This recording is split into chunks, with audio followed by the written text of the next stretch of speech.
The massive corpse of the monster was dragged away by an aircraft carrier. Humanity had narrowly won the battle, but 3 cities had been destroyed and millions of lives were lost. Yet only 6 months later a second monster appeared.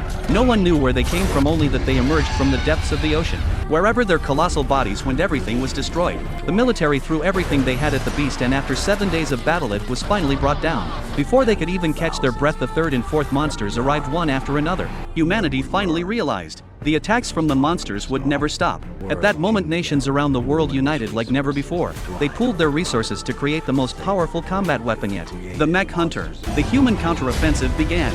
With the addition of these giant metal warriors, the monsters across the globe were soon defeated and humanity claimed a great victory.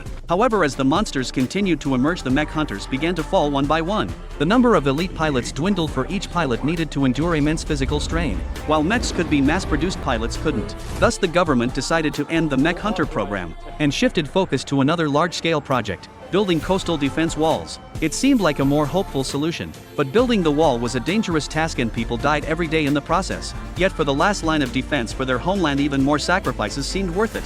Then one day the news came that shattered all hope. Sydney was invaded by a level 4 monster.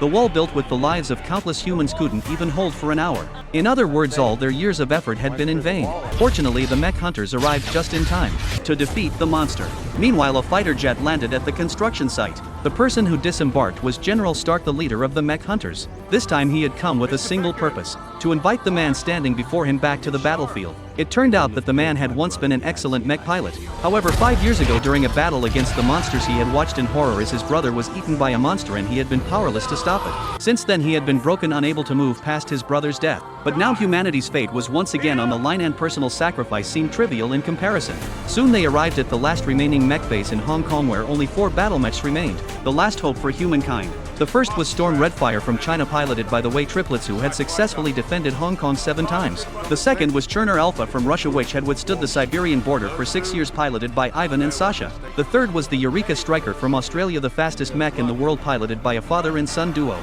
The fourth was the strongest mech, the Dangerous Wanderer, which had nearly been destroyed in the battle 5 years ago.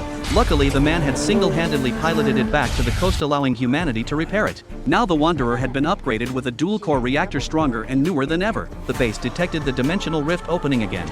This time 2 level 4 monsters appeared simultaneously. They were expected to arrive in Hong Kong within the hour. The general ordered the other 3 mechs into battle. The final showdown between human mechs and alien monsters was about to begin.